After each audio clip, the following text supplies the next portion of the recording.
Welcome, Mike Udell. I chair the Department of Community Health and Prevention here. It's a great pleasure I get to introduce James Colgrove, who is our speaker today. James is an old friend. In fact, we started graduate school together 18 long years ago. And you wouldn't have to say that. The funny part of that is that by the time I was finished, you were already a professor at Columbia, so I was still straggling along. It's great to have you here today. James is an old friend, and for those of you who have taken my class and other classes, other faculty were emailing me today about how they assign your work in their classes. You actually know James for his work, whether it be about the Jacobson ruling and compulsory vaccination, or environmental tobacco smoke, or the McEwen thesis. Most of you who have been through here in one way or another have read James's work. So it's with just great pleasure and honor to introduce you for your talk today, and thanks for being here. Thank you so much. Great to be back. I love Philly, and it's been, I think, over 10 years since I spoke here, so it's been too long, so thank you. School immunization laws are one of the most important tools in the public health toolkit. They exist in all 50 states. They're a major reason that we have controlled infectious diseases in this country that used to be responsible for an enormous amount of sickness and death and suffering. They also are at the center of quite intense debates over the scope of parental autonomy and the legitimacy of government coercion. And they have come under attack in courts and legislatures by parents who don't wish to vaccinate their children. There's a lot going on with this issue right now. This is a very active policy area. What I'd like to do in my talk today is to lay out where we stand and what I see as some of the most significant ethical and political questions that this issue entails. One of the things I'm going to be arguing today is that although opponents of compulsory school vaccination laws typically frame their concerns in terms of liberty interests, justice is an equally salient value that points us in a different direction, hence the title of my talk today. One premise of my talk is that many, if not most, public health policy debates involve ethical questions. Even though they may not be framed explicitly in ethical terms, we have to be prepared to understand and engage with those. And that's one reason why I think the work that Professor Udell and many others here are doing to integrate ethics more fully into the public health curriculum is so important. So what I'm going to do in my talk is I'll begin by talking about school vaccination laws in general. And then in the second part of my talk, I'll look specifically at exemption clauses, which have been the focus of most of the recent legislative and policy activity. So I'd like to start off my talk today with a pop quiz. I have two questions. We'll see how well you guys know the answers to these questions. So by law, a child in Pennsylvania must be vaccinated against how many diseases before she can attend elementary school? So what I'm asking here is not how many shots does she have to get, because that's going to vary according to which combination she gets and whether she gets all the boosters. How many diseases does she have to be, I see people counting on their fingers, protected against? So who says the answer is 4? Okay. Who says it's 8? Okay. Anybody say 12? Smattering of 12s. Anyone say 16? Good. One vote for 16. So, she's an economist, so she probably so the answer is 8. Props to those of you who guessed that. Can you name all 8? Pennsylvania is actually a little bit on the low side in this number. So all states have these laws. Typically, states require somewhere in the range of 10 to 12, protection against 10 to 12 diseases. New York, where I'm from, requires 11. Most of these laws typically apply to daycare facilities as well as to kindergarten.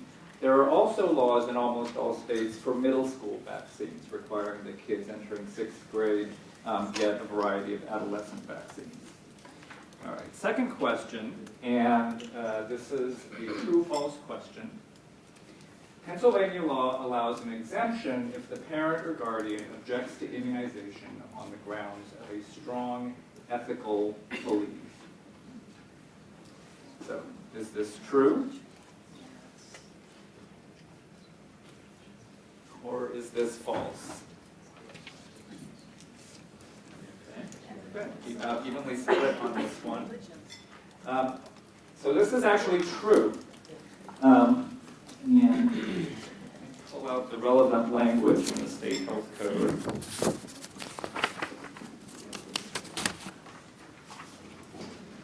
Children need not be immunized if the parent, guardian, or emancipated child objects in writing to the immunization on religious grounds or on the basis of a strong moral or ethical conviction similar to a religious belief. So there's no heading here that says philosophical exemption, ethical exemption, but the language in the religious exemption portion allows objections for a strong moral or ethical conviction. So Pennsylvania is currently considering some changes to these rules, which I will talk about more later on in my talk, and I'll come back to these two questions. And it is not alone. In the last couple of years, more than a dozen states have considered changes to their immunization law. They have either considered or passed legislation on this issue, or they've considered or enacted changes to their health codes through administrative rulemaking.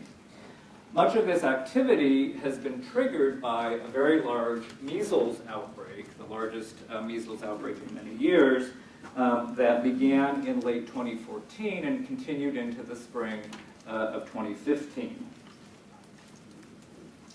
And you can see from this map from the CDC that the state by far that was hardest hit by this outbreak was California, which had 131 cases.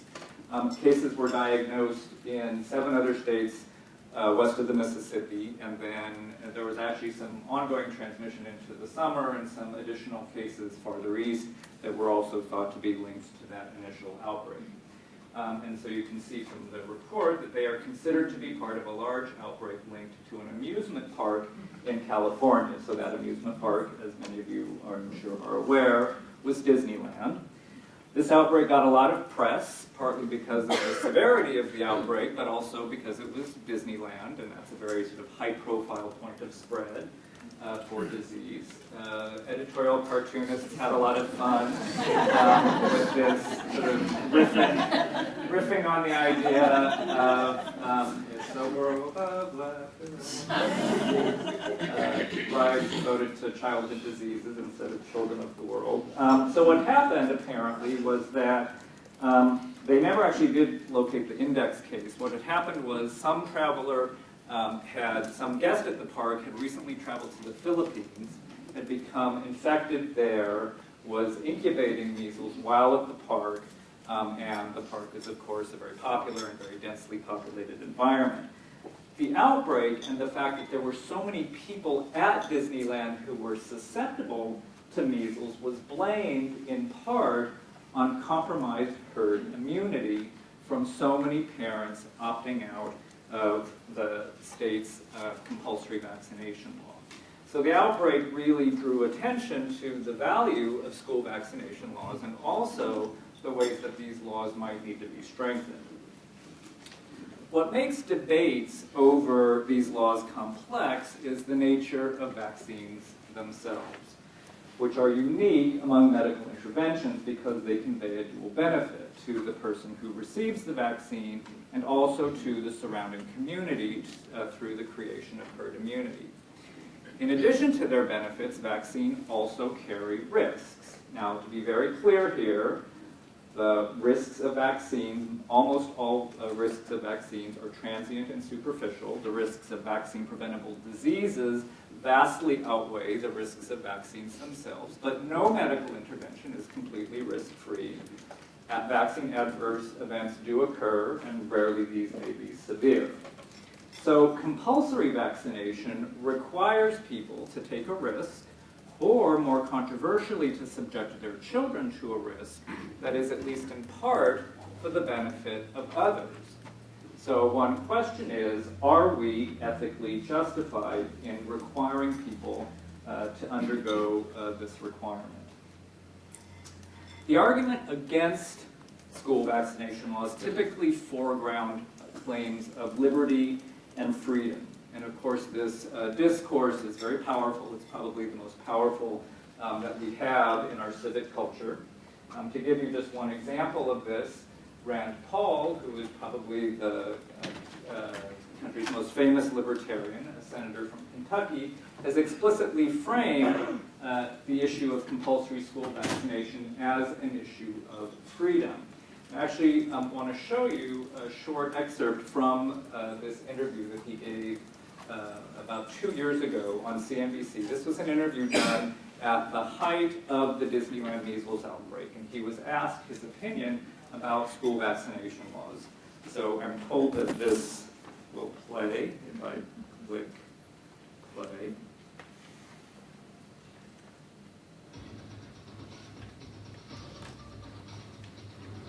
Senator, thank you so much for being here on the show. It's good. Uh-oh. Good to see you. And listen, we have a lot to get to here that's important for our investors, but I just have to begin by asking, did you really just say to Laura Ingraham that you think most vaccines in this country should be, quote, voluntary?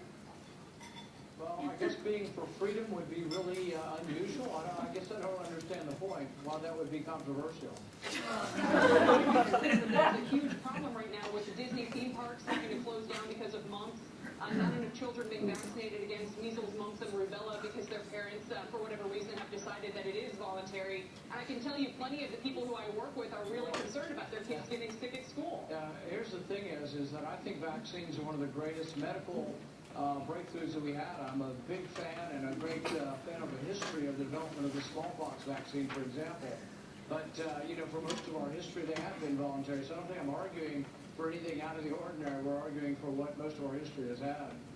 I understand that you're all for the choice, but again, if we're left in a situation where, diseases that were once almost wiped out are now coming back because people are deciding not to vaccinate their kids, isn't that a problem? I think public awareness of how good vaccines are for kids and how they are good for public health is a great idea. We just appointed a Surgeon General. These are some of the things that are things that we should promote as good for our health. But I don't think there's anything extraordinary about resorting to freedom. I'll give you a good example. The hepatitis B vaccine is now given to newborns. We sometimes give 5 and 6 vaccines all at one time. I chose to have mine delayed. I don't want the government telling me that I have to give my newborn hepatitis B vaccine, which is transmitted by sexually transmitted disease and or blood transfusions. Do I think it's a good idea? Yeah. And so I had mine staggered over several months. I've heard of many tragic cases of walking, talking, normal children who wound up with profound mental disorders after vaccines. I'm not arguing vaccines are a bad idea. I think they're a good thing. But I think the parents should have some input. The state doesn't own your children. Parents own the children, and it is an issue. And it is an issue even for shareholders of some of these. So the state doesn't own the children, parents own the children. He got some flack for that. That was probably a poor choice of words on his part. On the other hand, the idea that the state doesn't own the children is a very powerful claim, and I think one that resonates deeply, again, in our political culture, particularly in the era of the Tea Party. So I think Paul's arguments need to be taken seriously. We should always be concerned about exercises of state compulsion, particularly at historical moments when our political leadership has fallen into the hands of people whose judgment we may not trust. And so what I'd like to do now is to set forth 4 ethical arguments that I believe would support a compulsory school vaccination policy. What I want to do is examine each one of these arguments in turn and also look at potential objections that one might make to each one of these to see if we can rebut them. So one potential justification lies in the harm principle set forth by John Stuart Mill in On Liberty. Anybody read On Liberty? Okay, a few.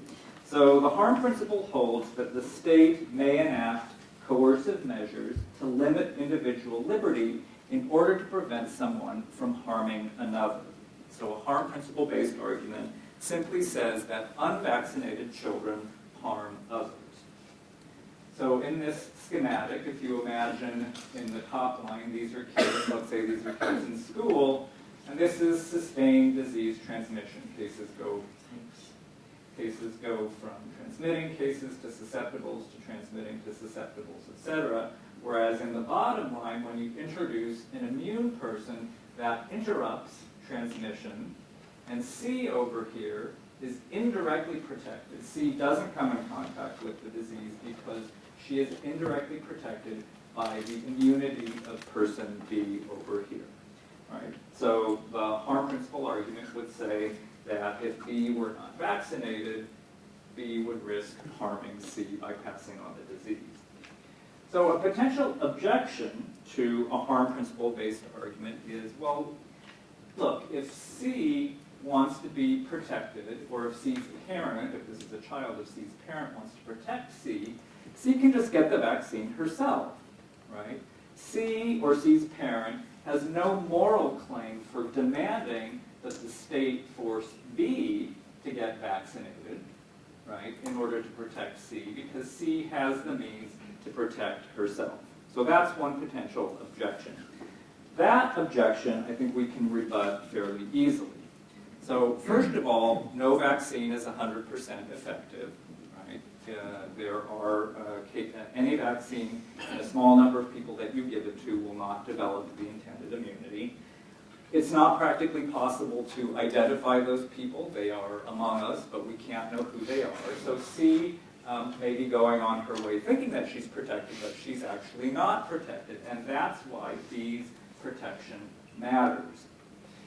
Another reason we can rebut that is that some people can't receive vaccines for various medical reasons. So people with medical contraindications can't receive many vaccines.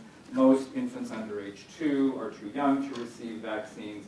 So all those people who can't be vaccinated or who were vaccinated but aren't protected may be placed in danger by infectious diseases that unimmunized people may spread. So that would rebut that argument and say that actually B does need to be vaccinated.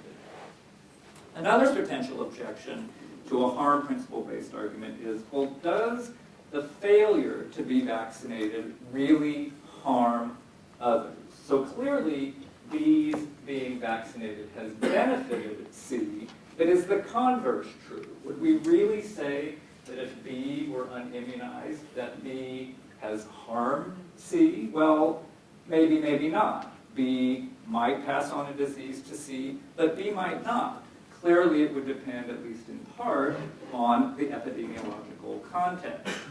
Ethicists disagree about whether the condition of being unvaccinated constitutes a sufficiently imminent or proximal harm to warrant invoking the harm principle. And some prominent bioethicists, notably Bob Beach and Tim Dare, have argued that it does not.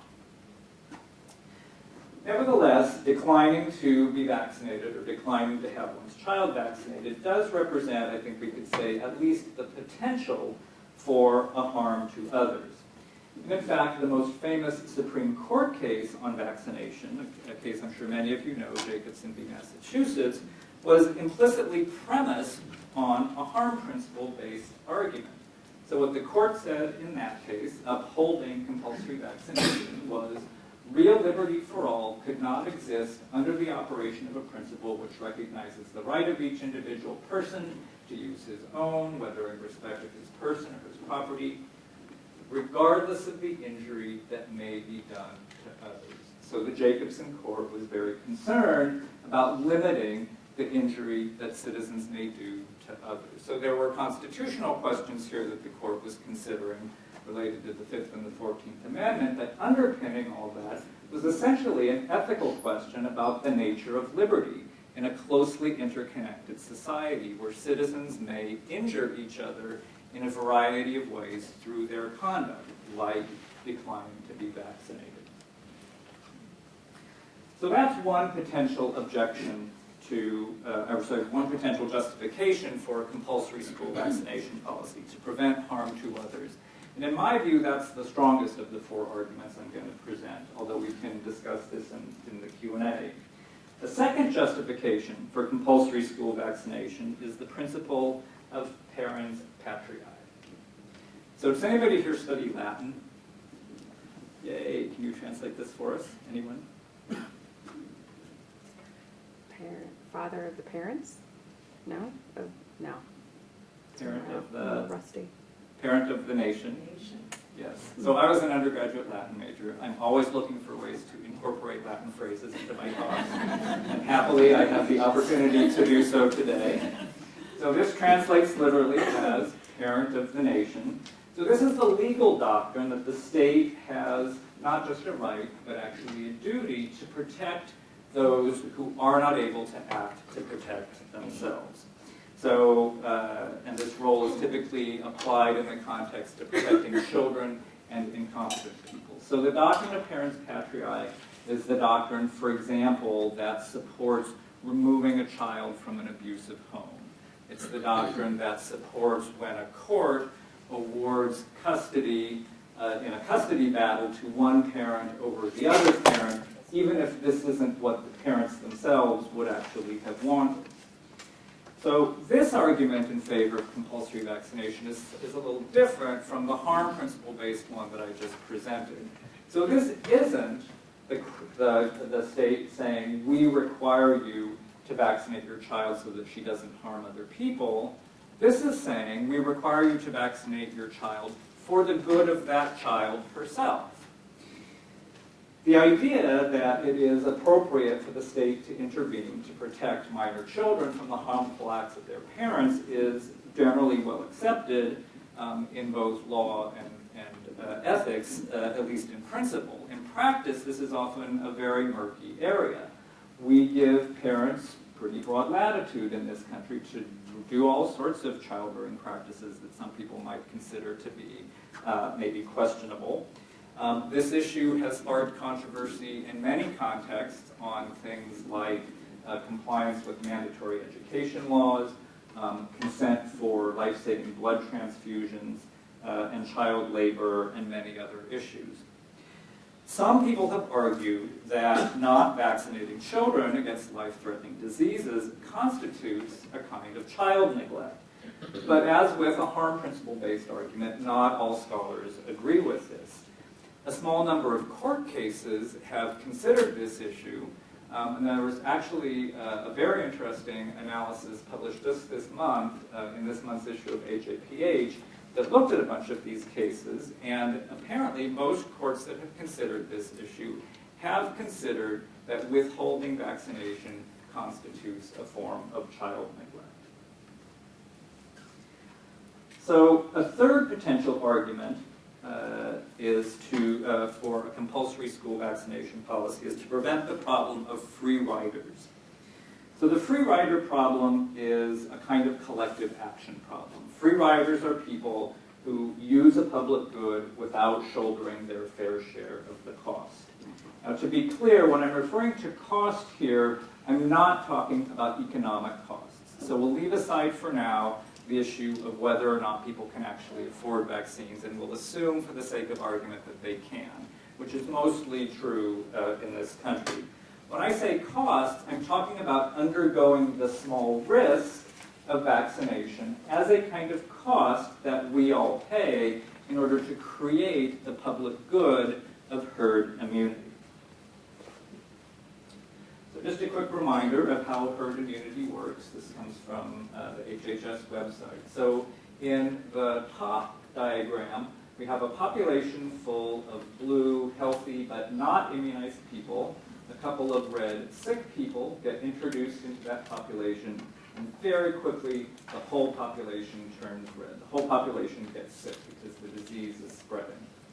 If we have a few yellow immunized people in the population, that still doesn't help. There aren't enough immunized people, and again, very quickly, the red sickness spreads throughout the population. But, in the bottom line, when there are enough yellow immunized people, and then red sick people get introduced into the population, that prevents the disease from spreading, right? So the population stays healthy, only a few red people are infected, and, this is key, the remaining blue people here also stay healthy, even though they haven't been immunized, because they're surrounded, by immunized people, right? So this is a schematic of herd immunity. I'm sure this is familiar to you. So in a vaccination program, the optimal situation occurs when every member of the community undergoes the small risk of being vaccinated in order to protect both himself and the surrounding community. So that's the optimal situation, but an individual's most self-interested strategy would be to allow everyone else to assume the risk, but not undergo vaccination himself. So this blue person here might just be really selfish. He might be sitting here thinking, you know, I really don't like vaccines, I don't want to go to the trouble, but I know that I don't need to get it. I know that I'm going to be protected because everybody else around me has been vaccinated. And that's not fair, right? So the free rider problem is essentially a problem of justice. The benefits and the burdens of vaccines are not being fairly distributed among all members of the community. So a potential objection to a free rider argument is, well, is herd immunity really a public good? Well, it fits the two standard criteria of public goods. It is non-excludable, meaning that if it's available to some people, it's available to all. And it's non-rivalrous, meaning that my use of it does not diminish your use. Right, so two classic examples of public goods are clean air and national defense. These are things that we pay for through our tax dollars and through other means, and then we all in turn enjoy the benefits that accrue to all of us for having paid for those.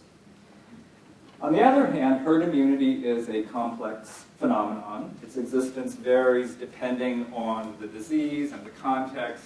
It depends on factors like the reproductive rate of the illness in question, the density and the mixing patterns of the population, and in not all epidemiological circumstances would a free rider argument be equally compelling, as was the case with the harm principle-based argument.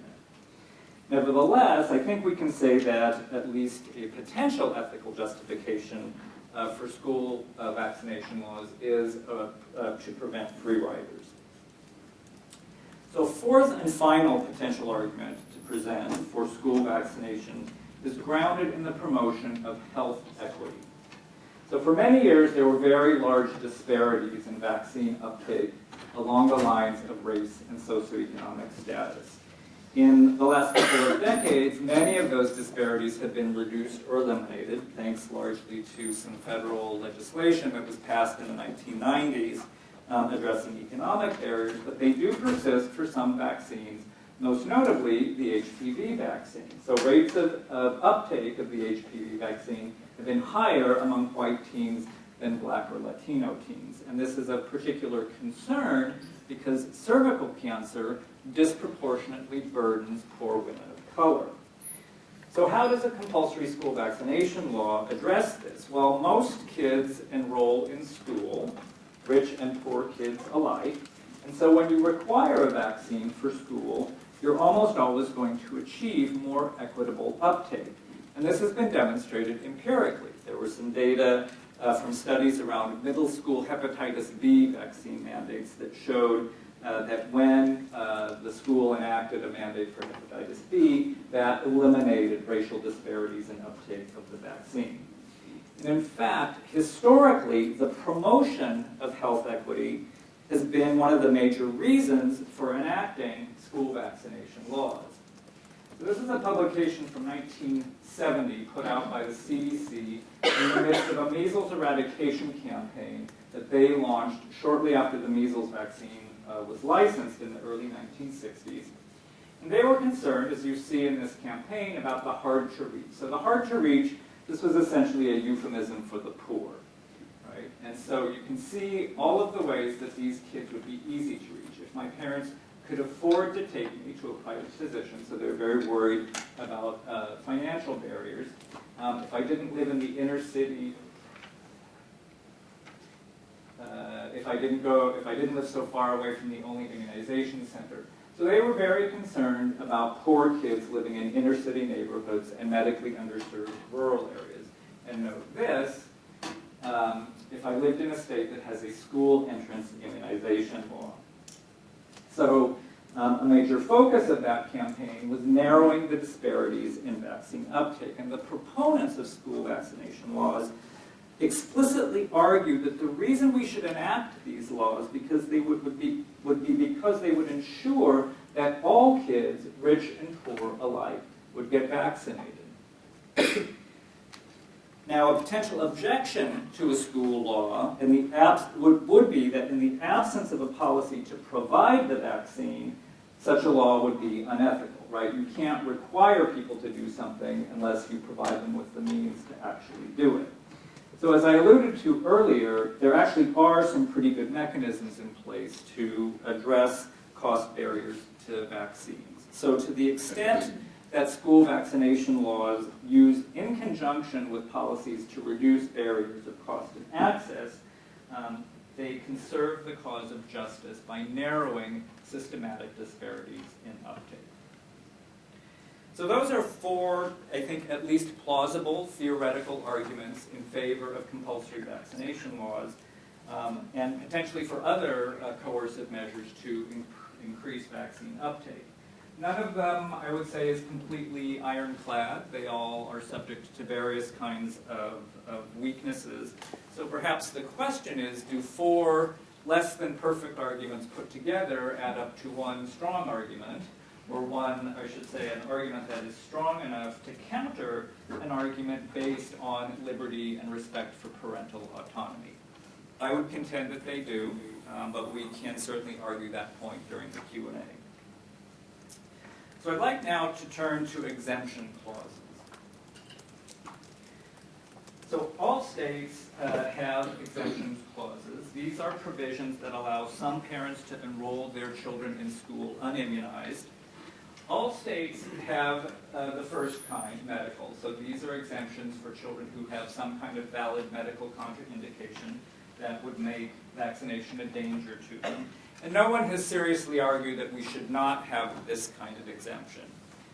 Almost all states, all but three, have the second kind, non-medical, and of those, there are two categories, religious and philosophical or personal belief. So religious for a specifically religious reason, philosophical or personal belief for just about anything else. And all of these laws basically encompass these. So no state has a philosophical or personal belief without also having a religious belief.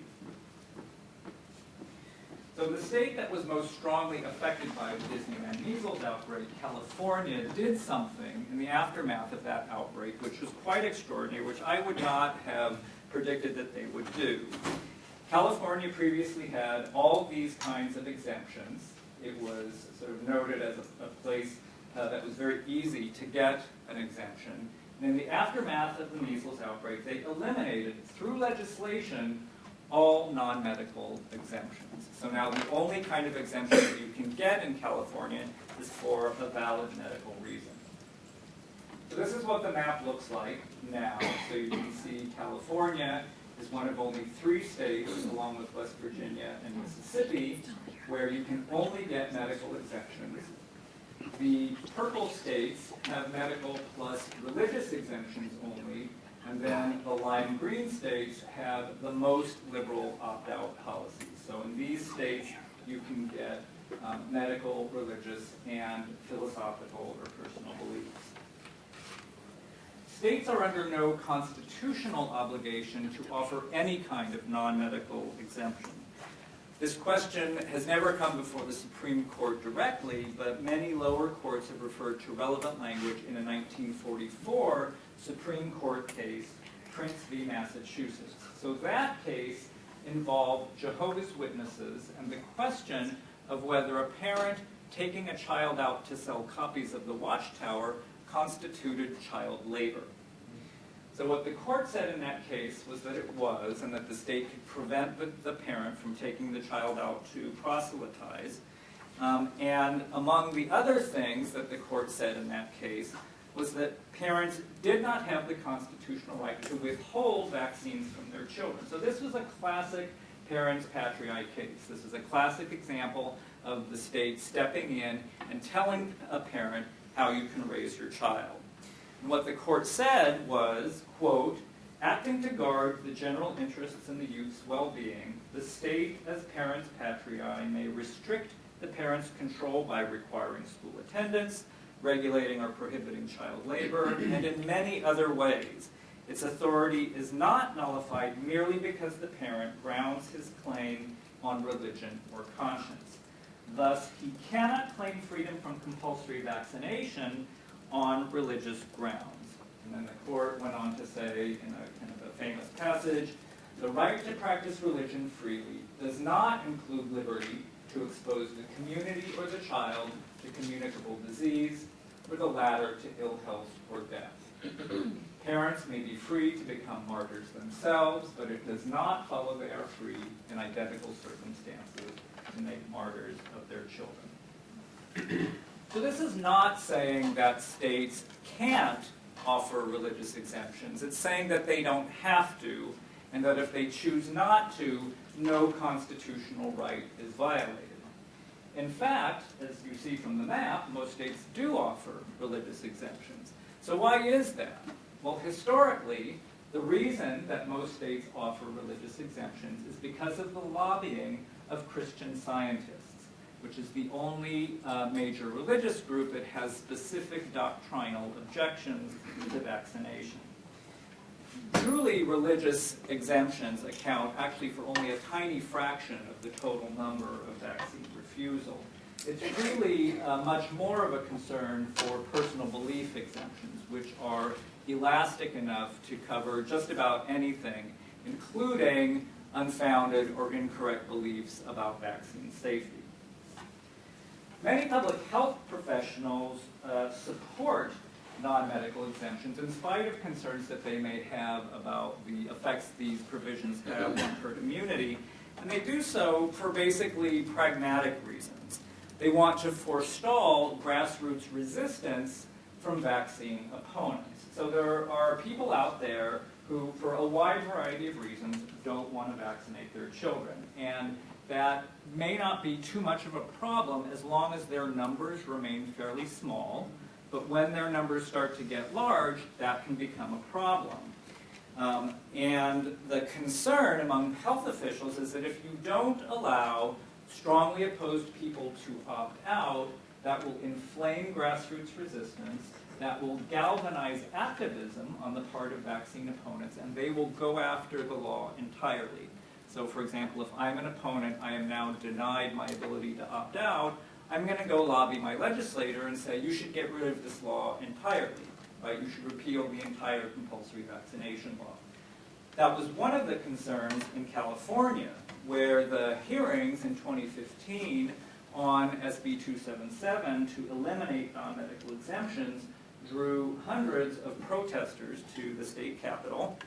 And you can see from their signs how prominent the discourse of liberty and its opposite, tyranny, were in their demonstrations. So medical freedom, a basic human right, forced vaccination is tyranny, informed consent, forced vaccination, our kids, our choice. You see liberty here in the background. This says protects parental and religious freedom. I love they drew the word veggies out of little vegetables there. It's very nicely done. No medical tyranny. And this language actually has a very long history. So you can find the phrase medical tyranny going back to anti-vaccination literature in the 19th century. So the bill passed, 277 passed, so they eliminated all non-medical exemptions. In the wake of that, these opponents vowed to do two things. They vowed first to overturn that through referendum, and second, they vowed to recall the state senator who had introduced the bill, who, by the way, is a pediatrician. In fact, neither one of these efforts was successful. Neither gained enough signatures to qualify for the ballot. So, at least for now, concern about political blowback seems to have been overestimated. The reason, as I alluded to earlier, that exemption clauses are so important is because outbreaks of infectious diseases are now being attributed to increasing numbers of parents claiming these exemptions. So this is a very well done graphic that the Washington Post put out during the measles outbreak, and what this is showing us is the change from 2000 to 2007 to 2013 in California, and you can see the increasing number of school districts that are dark red, meaning that they have greater than 5% of school of kindergartners with personal belief exemptions. So you can see how many more kids are being exempted in 2013 than a decade earlier.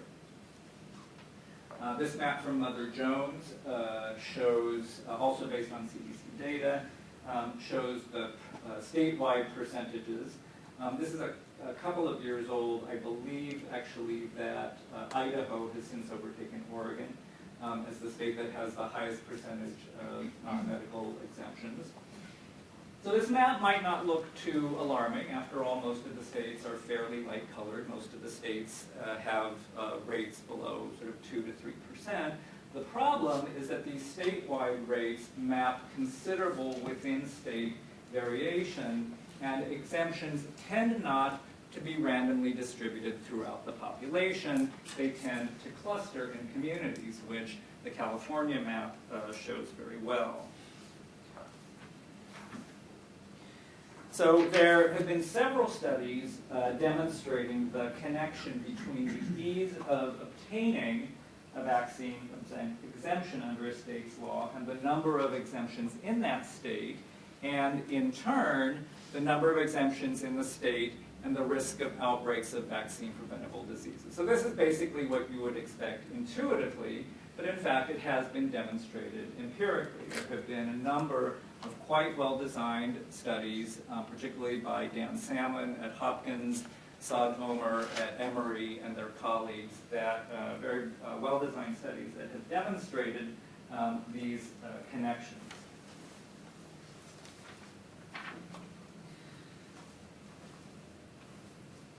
So there's been some fairly extensive legal activity going on around the issue of exemptions in the states for the past couple of decades. And for many years, it was actually in the direction of making exemptions easier to obtain. So in the early 2000s, as anti-vaccination ideas were spreading more widely on the internet and becoming more prominent, particularly in the aftermath of the fraudulent Andrew Wakefield paper that was published in The Lancet, purporting to link vaccines with autism, a paper that, as you see here, was retracted after it was found to be fraudulent. But in the aftermath of this paper and some of the negative press, many states considered bills that would have made it easier to opt out of vaccine requirements. At least a couple of recent analyses have suggested that in the last 5 years or so, the momentum seems to be shifting in the direction of more stringent exemption policies. So the pendulum seems to be swinging in the other direction now, and the Disneyland measles outbreak certainly seems to have strengthened this trend. The same month that the California legislature acted in the summer of 2015, Vermont eliminated its provision for philosophical exemptions. It did retain religious exemptions. Legislation has been introduced in several other states, including Texas and Washington, that would narrow the scope of exemptions. One other just kind of interesting development on this issue, in 2015, the American Medical Association adopted a policy calling on states to eliminate all non-medical exemptions. So what's happening in Pennsylvania? So let me talk about that briefly. In the wake of the Disneyland measles outbreak, legislation was introduced here that would eliminate philosophical exemptions. The last I checked, those bills had been stuck in committee and have not gone anywhere.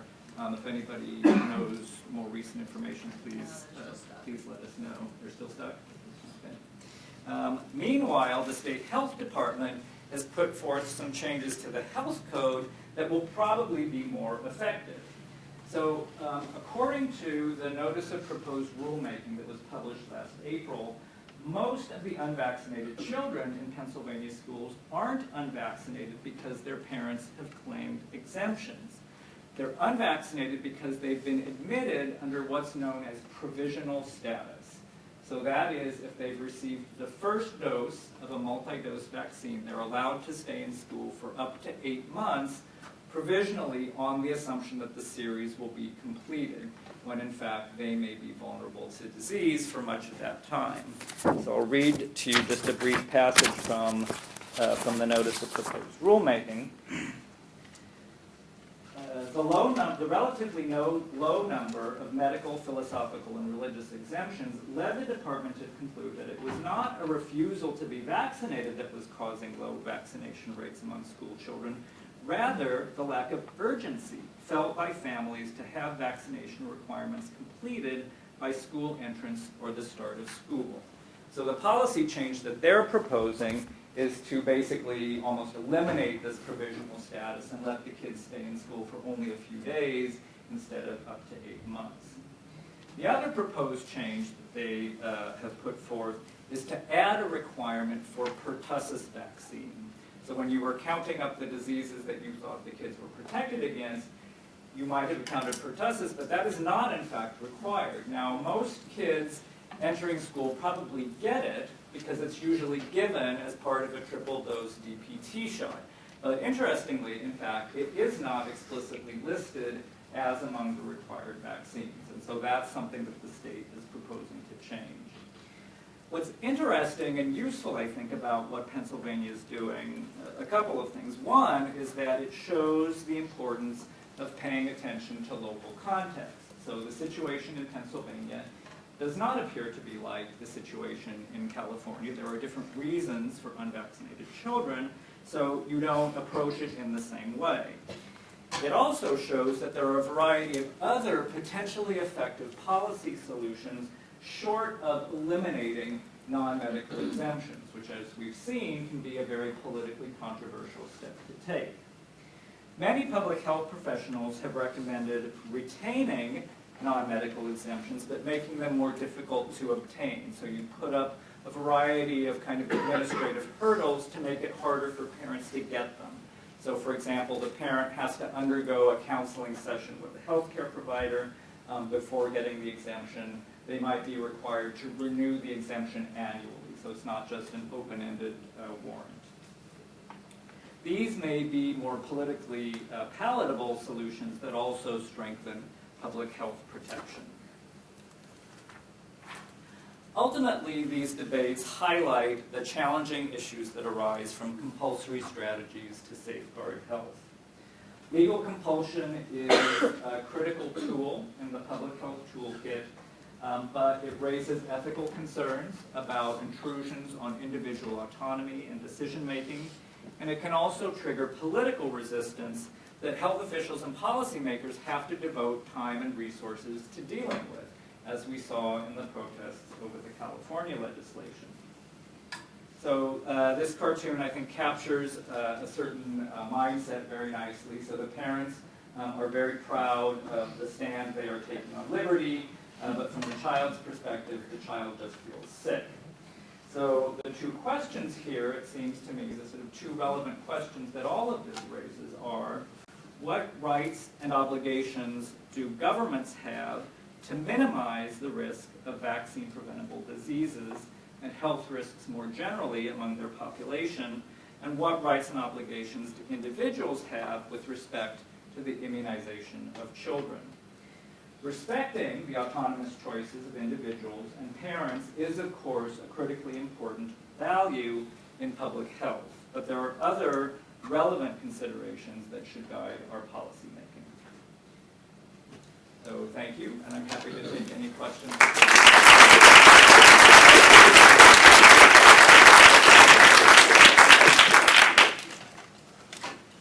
Questions? Please. James, when you were reading the Pennsylvania language, I noticed the term emancipated child. Emancipated to what? Emancipated child is a particular legal category that's available to some children. If they lose their parents, they can petition to become emancipated. The age limit varies. It's a category where usually older adolescents are considered legally capable of doing things like consenting for medical treatment that minor children typically aren't able to do. Yeah. So in the 1970s CDC Hard to Reach brochure you put up, the final point is that child's right to health, in quotes. So two questions. One, do you think, was that referencing the Universal Declaration of Human Rights explicitly, but more broadly, kind of from a health and human rights framework?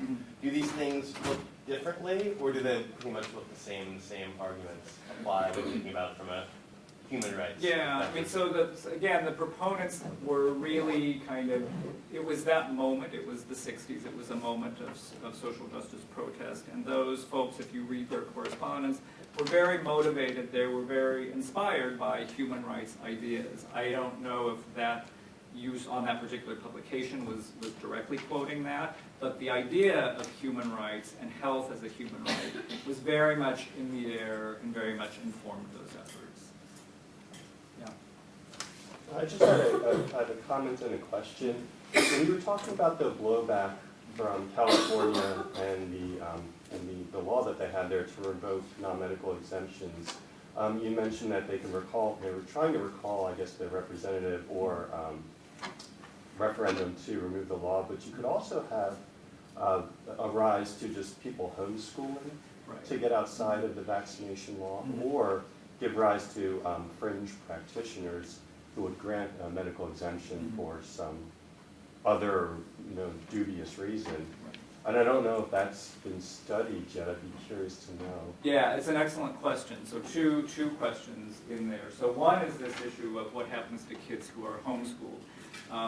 And I actually am not aware of really good, reliable data either on that or on studies that have tried to weigh the contribution of resisting vaccine mandates to homeschooling. So are these laws really leading to an increase in homeschooling, as you might intuitively guess? I've not seen any research on that, so that would be a great research project for you to undertake. And it's an issue because homeschooling takes them out of the school environment, but those kids are still out in the community, right? And they are still coming in contact with other people. They don't, in many other settings. What was the second issue? I was talking about the fringe practitioners. Oh, yeah. So this is actually quite interesting. So this issue of mail-order churches has been a big problem the last couple of decades. So this is what a lot of people were doing to qualify for a religious exemption, is that they would join what was essentially called the mail-order church, which is some sort of storefront outfit. And then sort of related to that is they would go to a sort of alternative practitioner who would be willing to write a medical exemption. So people trying to get into categories that they had otherwise been excluded from.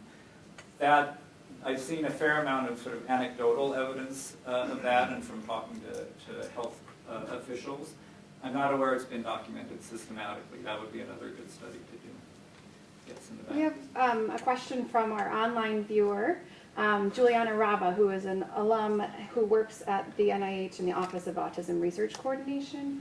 Her question is, what are your thoughts on President-elect Trump's potential appointment of Robert Kennedy Jr. to head a commission looking into the link between vaccines and autism, and particularly how will that impact the public's health from your take? What a surprise to be asked that question. I think it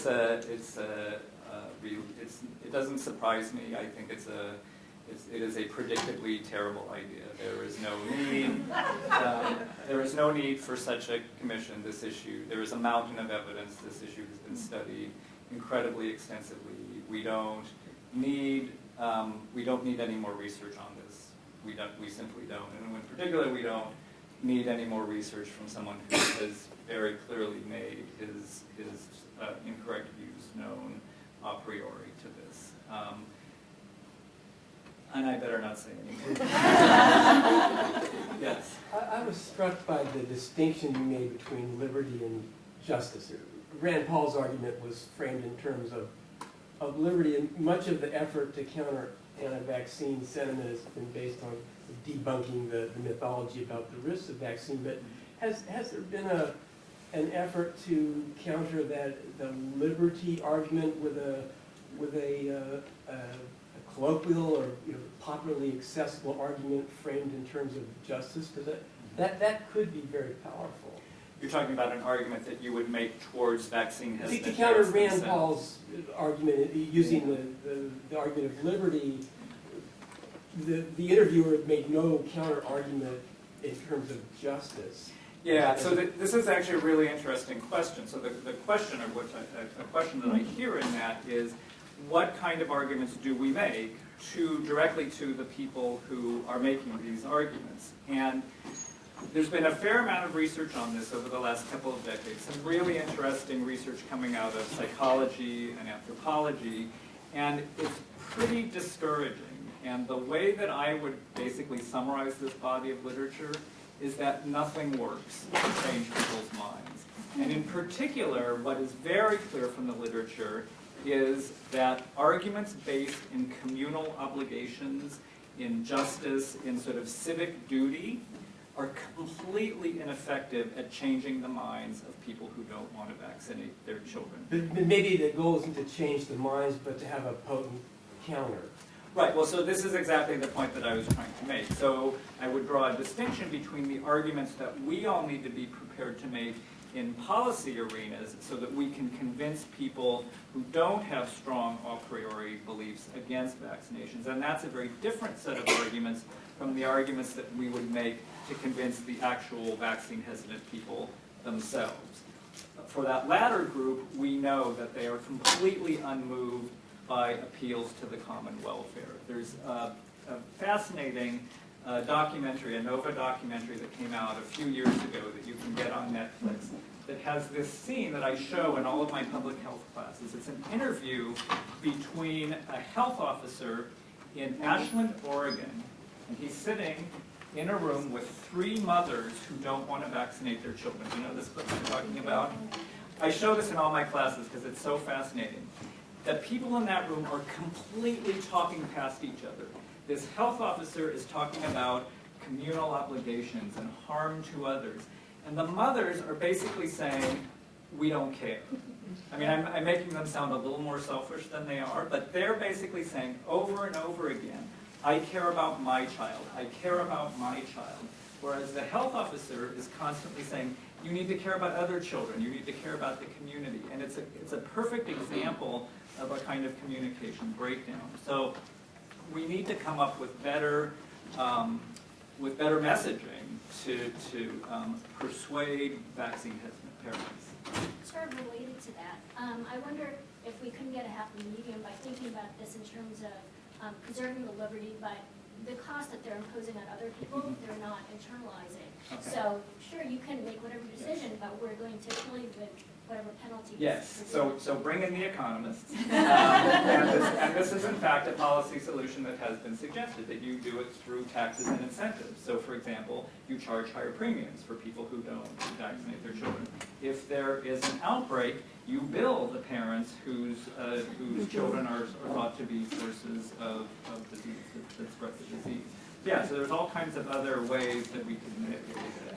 Yeah. First, I want to thank you for the excellent presentation. Just comment that it's not easy for any of us as academicians to present just the facts and not take a sarcastic side at this, political time. And this, just, I'm almost nostalgic. This is how it should be.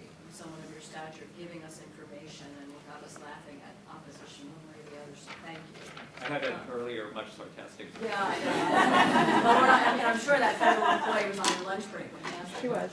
question. It strikes me very quickly that in the ABC diagram, that A and C still depend on B. You don't have to put it back up, but it's almost ironic that those who choose for whatever reason, right, to not go with a vaccine have to hope that there's herd immunity. That is, the data on how likely it is that their child, or, people are forgetting in here, but adults can get very sick and die from these diseases, and we're not even talking about that. So ironically, from a policy perspective, A and C do in some way, knowingly or not, depend on B for the decrease in their risk. And as someone who presided over the H1N1 scare and immunization here on campus, and certainly all of us witnessed what happened with Ebola, I have to wonder if the fact that most of the time either these unimmunized kids don't get the disease because of B, right? And or when they do, it's not a killer, that also is the driver. Not unlike you see a warning on a cigarette pack, but it's way down the line for most people, so it's not an instant reality. But if some of these diseases, I would posit, I don't know if anyone's ever stratified or data by disease type and immunization choice, or if it's all or nothing for families with ethical issues. Yeah. But it's very interesting to me. Yeah, there is. There's an interesting literature on, and there's quite a bit of heterogeneity. So when we talk about anti-vaccinationism, we're actually talking about a big spectrum ranging from complete rejection of all to very selective to the staggered schedule, etc. Yes? How much of a problem do you think it is that many doctors and patients and parents have not seen these diseases, that they're enough in the past? I think it's probably the biggest problem. So any successful vaccination program will eventually become a victim of its success. The better it works, the more people think that we don't need it anymore. And that is the sort of the paradox that has always undermined vaccination programs from the beginning. So in line with that, has anyone looked at whether rates of vaccine skepticism and declination increase as we go beyond the disease? Yeah, that's a really interesting question. I don't recall seeing sort of well-designed studies that tried to quantify that. I've seen, so you watched This American Life. So there was this, you maybe have seen this one, there was a big outbreak of measles in San Diego many years ago, and the This American Life people went and interviewed a bunch of the people whose children had been unvaccinated after that outbreak was over and asked them, well, now that you've seen this terrible thing that happened, does this make you any more likely to vaccinate your children? And basically the answer was no. So that's one sort of data point, but it would be a great idea for a study to join the other studies that this fellow is going to do, examining whether that would have an effect. Yeah. I think we sort of talked a little bit around this, but in California, where they had a significant outbreak, and a few other places as well, was there any change as a result of that? I mean, among people in proximity to where it happened, which I guess is Disneyland, but certainly California. I know the state took steps to keep them, to change the kinds of exemptions people could get, but did it? Yeah, I haven't seen data on that. What I would expect intuitively is that, I mean, again, because it's a heterogeneous pool of people, I would expect that those unvaccinated people who had sort of been on the fence, but are the kind who are more motivated by those concerns, you might have seen a bump in them going, uh-oh, now I better act. Among the parents who profoundly believe that vaccines cause autism, those parents are probably not going to be motivated by this outbreak. But I would expect that there would be at least some of those, you would see at least some effect like that. Also, when the measles vaccine, when was it created? 1963. Okay. That explains why I had measles. Yes. We have time for maybe one more question, maybe two, if there are two hands up quickly. All right, my question was based on if there is a relationship between getting vaccines and then the hygiene hypothesis. For example, my brother doesn't receive the flu vaccine every year because he thinks that it's up to his body to just deal with different bacteria, pathogens, and viruses on its own, rather than continuing to get vaccines every year. So is there any research that's been done on that for someone who might not get vaccines because of religious reasons, but rather something more science-based? So with respect to the hygiene hypothesis specifically, most of that change is thought to have occurred pre-vaccine era. I mean, that is generally associated with changes that happened around the end of the 19th, early 20th century, so I wouldn't expect that connection to be seen. The quasi-medical exemptions to not get vaccinated don't withstand scrutiny. Largely, they kind of don't hold up. Yeah.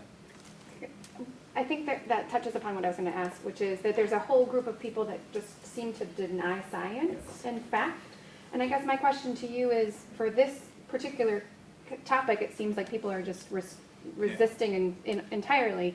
Do you see any other places where people have moved and that you think would fit in this, in this setting, or do you see that there are any sort of lessons that can be learned to try and get people to believe the science a little bit more across the board and specifically to this? Yeah, this is a huge, huge challenge. I was talking with Kristen earlier in the day about this idea that we are now in kind of a post-factual era, and it seems like there is no such thing as a fact anymore.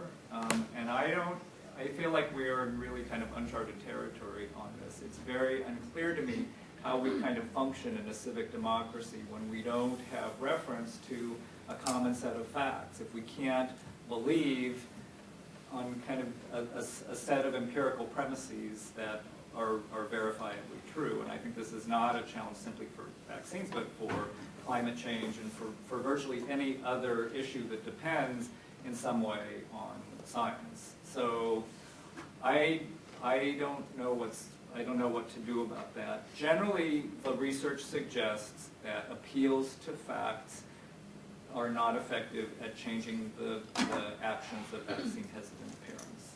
That factual appeals, factual appeals in public health in general are of pretty limited utility, and typically you need to create some kind of other sort of emotional connection. In this realm in particular, the data suggests that facts are not going to save us. So maybe it doesn't matter that we don't have facts. I don't know. It's a very good question. So please, you